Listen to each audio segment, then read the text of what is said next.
Hello student, welcome to my channel Sarvan lecturer. आज हम लोग क्लास 10 हिंदी का कुछ मोस्ट इंपोर्टेंट क्वेश्चन हल करेंगे टारगेट 90 प्लस को लेकर, क्योंकि ये बोर्ड एग्जाम के लिए सबसे ज्यादा इंपॉर्टेंट वीडियो है। क्योंकि इसमें हम लोग इतने सारे क्वेश्चन हल करने वाले हैं कि आपके बोर्ड एग्जाम में 4 क्वेश्चन हिट कर ही जाएंगे।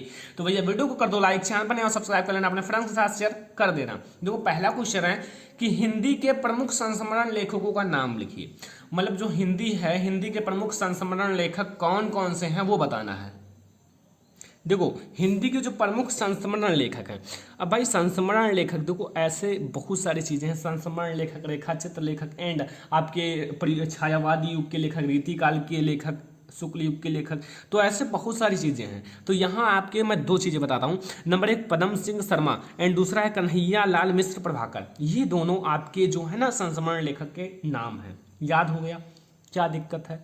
आपको पहला क्वेश्चन नोट कर लो कि हिंदी के प्रमुख संस्मरण लेखक कौन है। तो हिंदी के प्रमुख संस्मरण लेखक पदम सिंह शर्मा हैं, कन्हैया लाल मिश्र प्रभाकर हैं। ये आपके दोनों हिंदी के संस्मरण लेखक हैं। ओके दूसरा देखो हिंदी के एक एकांकीकार लेखक का नाम बताओ। यहां एक पूछा गया लेकिन मैं आपको 2 बता देता हूं। 2 बताऊंगा जो मोस्ट इंपोर्टेंट एकांकीकार लेखक हैं। नंबर 1 डॉक्टर राम कुमार वर्मा, इन्हें दीपदान जिसे एकांकी का जनक कहा जाता है। अगर कोई पूछ ले एकांकी का जनक कौन है तो कह देना राम कुमार वर्मा एंड उनकी जो एकांकी है उसे दीपदान कहते हैं। ठीक है। दूसरा है उपेंद्र नाथ अशक, जिसकी है तौलिये। ठीक है, ये इनकी एकांकी है तौलिये। ठीक है, तो यहां आपके 2 एकांकीकार लेखक का नाम मैंने बता दिया। नंबर 1 डॉक्टर राम कुमार वर्मा जिसका एकांकी है दीपदान। नंबर 2 है उपेंद्र नाथ अशक जिसका एकांकी है तौलिये। ठीक है, दोनों समझ में आ गया, दोनों नोट कर लो, काफी ज्यादा इंपॉर्टेंट क्वेश्चंस हैं एंड आपके बोर्ड एग्जाम में हिट करेंगे। अगला देखो हिंदी के 2 कहानीकार तथा रचना का नाम बताओ। जैसे ये दोनों जो है ना फेमस कवि हैं, हिंदी के लेखक हैं। ठीक है, और इनकी एक एक रचना का नाम भी बताऊंगा। ठीक है, तो पहला हम लोग देखेंगे। देखो पहला कौन सा है, यहां आपको पहले ये रचना देख लो, पंच परमेश्वर एंड ममता। अब देखो अगर आप रचना भी याद कर लेते हो तो लेखक का नाम याद हो जाएगा। जैसे अगर आप पंच परमेश्वर जानते हो किसकी रचना है, मुंशी प्रेमचंद जी की। ममता तो ऑलरेडी सभी को पता है, जयशंकर प्रसाद जी का। तो यहाँ आपके 2 महान कहानीकार हैं, मुंशी प्रेमचंद जो कि आपके पंच परमेश्वर इनकी रचना है। दूसरा है जयशंकर प्रसाद जो कि इनकी कहानी है ममता। ये दोनों की कहानियां हैं और ये बहुत प्रसिद्ध कहानी है। ठीक है, ममता कहानी तो आप लोगों ने पढ़ा होगा, क्लास 10th में ही है। तो क्या दिक्कत है, आप लोग वो कहानी पढ़ लो अच्छे से और समझ जाओ। ठीक है, तो यहाँ से आपके 3 क्वेश्चन हो गए कंप्लीट और आप लोगों को कोई दिक्कत नहीं होगा, ये मेरे अनुभव कह रहा है। देखो अगला है हिंदी के प्रमुख आत्मकथा लेखक का नाम। जो हिंदी के प्रमुख आत्मकथा लेखक हैं उनका नाम बताना है। तो वो है बाबू गुलाब राय। बाबू गुलाब राय जो है ना एक आत्मकथा लेखक हैं। अब आत्मकथा लेखक जो आत्मा की कथा कहते हैं, मतलब अपने आत्मा की कथा को व्यक्त करते हैं, वही होते हैं आत्मकथा लेखक। तो यहाँ आत्मकथा लेखक कौन है? बाबू गुलाब राय। तो आपको समझ में आ गया होगा question number 4। And question number 5 है लद्दाख की यात्रा। जैसे यहाँ देखो ये चीज जो है ना लद्दाख की यात्रा। अब देखो एक बात याद रखना, अगर यात्रा वात्रा है ना तो आप सीधा किस विधा की रचना है तो आपको विधा क्या होती है ये आपको पता है। जैसे आपका नाटक विधा है, उपन्यास विधा है, आत्मकथा विधा है, कहानी विधा है, यात्रा वृंत विधा है, डायरी विधा है, ये सारी विधाएं हैं। और इन विधा में कई सारी विधाएं, लेकिन ज्यादा फेमस है उपन्यास विधा, नाटक विधा, कहानी विधा, यात्रा वृंत विधा, ये सारे ज्यादा फेमस हैं, उपन्यास विधा। लेकिन अब ये जो है यात्रा आपका आ ही गया तो यात्रा वृंत विधा पर है। अगर यात्रा की बात की जाए तो यात्रा वृंत विधा होती है। ठीक है, यात्रा वृंत विधा होती है, या याद रखना। छोटी छोटी चीजों से अगर आप ट्रिक बना सकते हो तो बना लो, क्योंकि ये आपके लिए काफी ज्यादा इंपॉर्टेंट होते हैं। ठीक है, अगला देखो हिंदी के प्रमुख रेखाचित्र लेखक का नाम। आपने संस्मरण लेखक का नाम पढ़ा, अब रेखाचित्र लेखक का नाम बताना है। देखो हिंदी के जो प्रमुख रेखाचित्र लेखक हैं वो हैं श्री महादेवी वर्मा। महादेवी वर्मा जी जो है ना एक बहुत प्रसिद्ध रेखाचित्र लेखक हैं। ठीक है, लेखिका भी अगर आ जाए तो भी लिख देना। एंड दूसरा है विष्णु प्रभाकर। विष्णु प्रभाकर भी बहुत अच्छे हैं जो कि रेखाचित्र लेखक। ठीक है, यहां से आपका क्वेश्चन नंबर 6 हो गया क्लियर। एंड क्वेश्चन नंबर 6 में मैंने यही पूछा है हिंदी के प्रमुख संस्मरण लेखक का नाम, तो इसे आप लोग नोट कर लो। फिर हम लोग अगले पेज की ओर चलते हैं। ये काफी ज्यादा इंपॉर्टेंट क्वेश्चन है, भूल कर भी आप ये ना मत करना, नोट जरूर कर लेना, भूलना मत, क्योंकि आपको मैं दिखा देता हूँ इसीलिए। तो फिर हम लोग अगली पेज पर चलते हैं। चलो जल्दी से नोट कर लो फटाक से, क्योंकि आप लोगों के लिए इतना मेहनत किया जा रहा है, तो आप लोग नोट्स नहीं बनाओगे तो क्या फायदा रहेगा।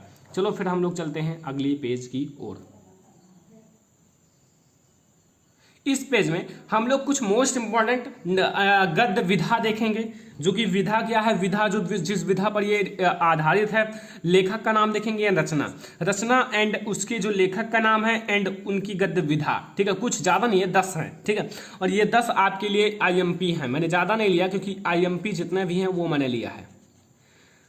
तो चलो जितने भी मोस्ट इंपॉर्टेंट है उसे देख लेते हैं। नंबर फर्स्ट देखो, ये हैं, रचना से मैं शुरुआत करता हूँ। रचना आवारा मसीहा, बहुत बार पूछा गया क्वेश्चन है। आवारा मसीहा के लेखक कौन है? विष्णु प्रभाकर। और ये किस विधा पर है? जीवनी विधा पर, याद रखना। आवारा मसीहा के लेखक कौन है? विष्णु प्रभाकर। और ये किस विधा पर है? जीवनी विधा पर। सेकंड, चिंतामणि, चिंतामणि के लेखक कौन है? राम कुमार वर्मा। चिंतामणि के लेखक कौन है? रामचंद्र शुक्ल, रामचंद्र शुक्ल। और ये किस विधा पर है? निबंध विधा पर। चिंतामणि आपने सुना होगा और काफी ज्यादा इंपॉर्टेंट है, ये भी सुना होगा। तो चिंतामणि जो है वो रचना है और इसके लेखक है रामचंद्र शुक्ल। एंड ये जो है ना, इसकी गद्य विधा है निबंध। एंड अगला है चंद्रगुप्त। चंद्रगुप्त के लेखक कौन है? जयशंकर प्रसाद। और जयशंकर प्रसाद इसका विधा कौन सा? नाटक विधा है, याद रहेगा, नाटक विधा। एंड इनका जो है चंद्रगुप्त मौर्य एक बहुत प्रसिद्ध नाटक है, चंद्रगुप्त स्कंदगुप्त, ठीक है। एंड अगला है मेरी यूरोप यात्रा। यात्रा आ गया तो यहाँ आपको यात्रा साहित्य विधा ऑलरेडी लिख देना है। यात्रा मैंने कहा है, अगर आ जाए तो वो आपका यात्रा साहित्य विधा हो जाता है। और इसके लेखक है राहुल संस्कृत्यानंद। राहुल संस्कृत्यानंद ज्यादा यात्रा कार्य ही करते थे।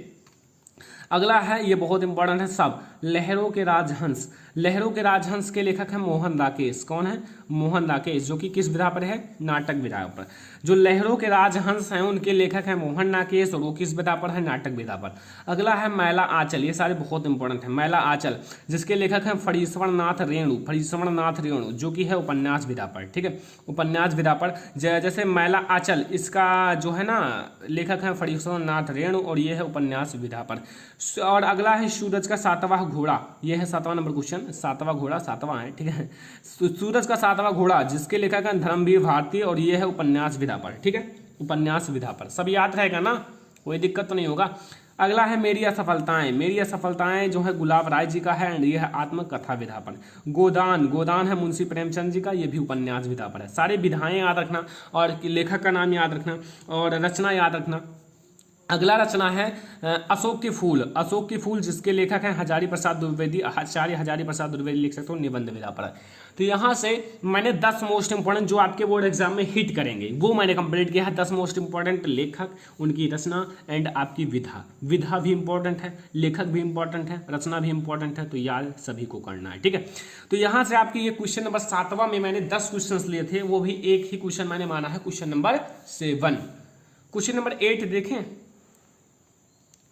भूले विसरे चित्र के रचनाकार का नाम। भूले विसरे चित्र, ये आपका एक रचना है और इसके रचनाकार का नाम बताना है।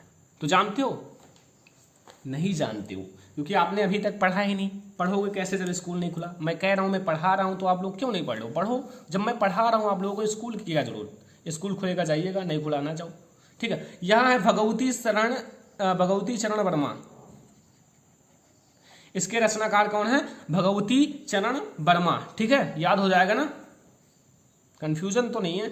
अगला देखो, अगला है शुक्लोत्तर युग के 2 प्रसिद्ध आलोचकों के नाम लिखिए। आलोचक, ठीक है, किसके? शुक्लोत्तर युग।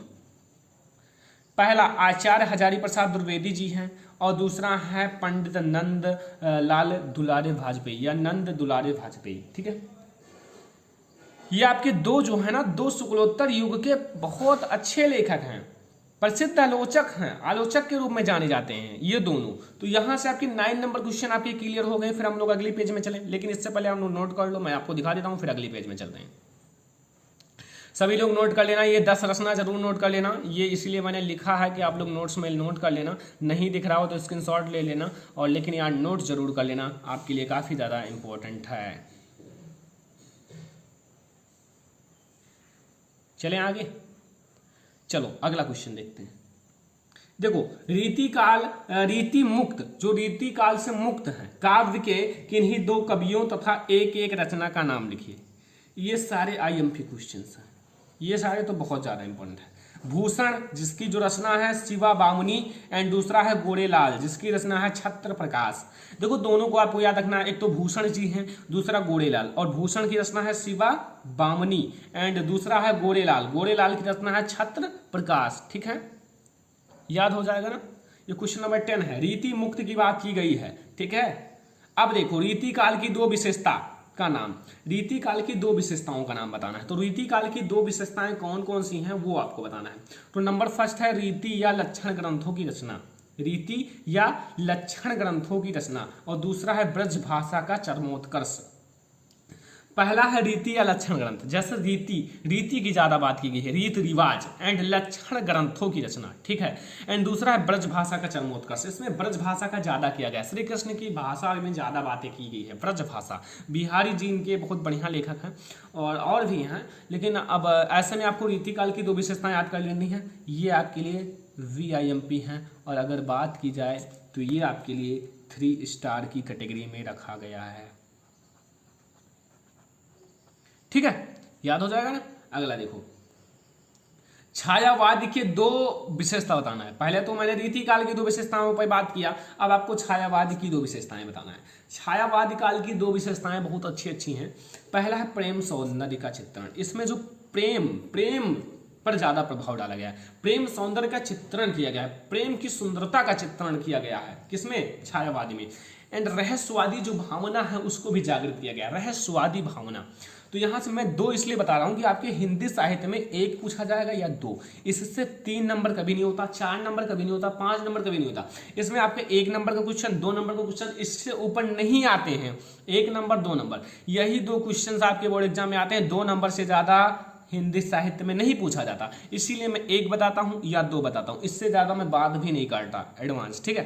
तो यहाँ छायावाद में पहला है प्रेम सौंदर्य का चित्रण, दूसरा है रहस्यवादी भावना। नोट कर लो, इसे भी छायावादी युग की 2 विशेषताएं। फिर हम लोग अगले क्वेश्चन की ओर चलते हैं। अगला क्वेश्चन, अगला है रीति काल के 2 प्रमुख कवियों का नाम। मैंने पहले बताया था रीति काल की विशेषता, अब आप ऐसा डालना हेडिंग रीति काल की विशेषता तथा कवियों का नाम अपने कॉपी में, और रीति काल की 2 विशेषता लिख लेना और 2 कवि। जैसे पहला है बिहारी का है बिहारी सतसई, ठीक है, ये इनकी रचना है। एंड दूसरा है मतिराम का है रसराज, ठीक है। अब देखो आप ऐसे डाल लेना कि रीति काल की विशेषता तथा कवियों का नाम। तो पहले आप रीति काल की विशेषता लिख लेना, रीति या लक्षण ग्रंथों की रचना, और दूसरा ब्रज भाषा का चरमोत्कर्ष। फिर आप नीचे लिखना लेखक का नाम। तो लेखक में आप कवि का नाम, कवियों का नाम, रीति काल के कवियों का नाम, पहला बिहारी, और फिर आप रचना हेडिंग डाल लेना बिहारी सतसई, एंड दूसरा है मतिराम, और मतिराम का है रसराज। यहां से आप ये नोट कर लो, ठीक है। समझ में आ रहा है ना, हर एक क्वेश्चन समझ में आ रहा होगा, कोई दिक्कत नहीं होगा। तो यहां से आपका ये भी क्वेश्चन बिल्कुल क्लियर हो गया। अगला क्वेश्चन देखते हैं। अगला है प्रगतवादी युग की 2 विशेषता का नाम लिखिए। प्रगतवादी युग, तो पहला है साम्यवादी विचारधारा से प्रभावित, जो साम्यवादी विचारधारा था उससे प्रभावित हुए थे, साम्यवादी विचारधारा, ठीक है, याद है। दूसरा है सामाजिक असमानता का चित्रण, जो सामाजिक असमानता है, समाज में जो असमानता की गई है उसका चित्रण किया गया है। तो ये पेज यहाँ पर खत्म होता है, अगला पेज हम लोग स्टार्ट करेंगे, लेकिन इस पेज में जितने भी क्वेश्चन है वो नोट कर लो। मैं आपको शुरुआत से दिखा देता हूँ। यहाँ देखो, रीति मुक्त कवि के 2 रचना और 2 लेखक का नाम बताना है, नोट कर लो। रीति काल की 2 विशेषता, नोट कर लो। छायावाद युग की 2 विशेषता, ये भी वेरी इंपॉर्टेंट है, इसलिए आप लोग नोट कर लेना, ठीक है। एंड अगला है रीति काल की प्रमुख कवियों का नाम, इसे भी नोट कर लेना, बिहारी एंड मतिराम। एंड प्रगतवादी की 2 विशेषता, प्रगतवादी की 2 विशेषता भी नोट कर लेना, साम्यवादी विचारधारा से प्रभावित एंड सामाजिक असमानता के चित्रण। तो इन्हें आप नोट कर लेना क्वेश्चन नंबर 14 तक। फिर अगला क्वेश्चन देखते हैं। देखो अगला क्वेश्चन कह रहा है कि छायावादी के 2 कवियों का नाम तथा उनकी रचना का नाम। जो छायावादी है, छायावाद के आपके 2 कवि तथा उनकी रचना का नाम बताना है। विशेषता मैंने ऑलरेडी कंप्लीट करवा दिया, अब आपको इसकी कवियों का नाम बताना है एंड उसकी एक रचना, जैसे 1-1, 2-2 जो आपको आता हो वो बता दो, ठीक है। तो पहला छायावादी के हैं जिन्हें परावर्तक माना जाता है जयशंकर प्रसाद, जिनकी रचना है कामायनी तथा आंसू। दूसरा है महादेवी वर्मा, जिनकी रचना है यामा तथा दीप शिखा, ठीक है। तो ये है क्वेश्चन नंबर 15। अब आपको मैं एक बात बता दूं कि आप अगर हिंदी साहित्य की तैयारी करो तो ये 15 क्वेश्चन तैयार कर लो, आपके लिए कहीं नहीं जाने वाला। आपको काफी ज्यादा नंबर मिल जाएंगे, 10 में से आपको 8 नंबर मिलेंगे, 2 नंबर और मिलेगा जब मैं और आगे पढ़ाऊंगा। तो यहाँ से आपका जो हिंदी साहित्य का 15 नंबर मैंने क्वेश्चन करा दिया है। अब आपको अगर इस वीडियो में थोड़ा दम आया हो तो प्लीज वीडियो को लाइक कर दो, शेयर कर दो, ठीक है, चैनल को सब्सक्राइब कर लो, बस इतना करना है। और हाँ, जो भी नया वीडियो आया उसे देखो, टारगेट 90+ अचीव कराने के लिए, 90+% अचीव कराने के लिए। ये वीडियो काफ़ी ज़्यादा मेहनत करके बनाया गया था। वीडियो को लाइक शेयर कर देना। Thanks for watching this video.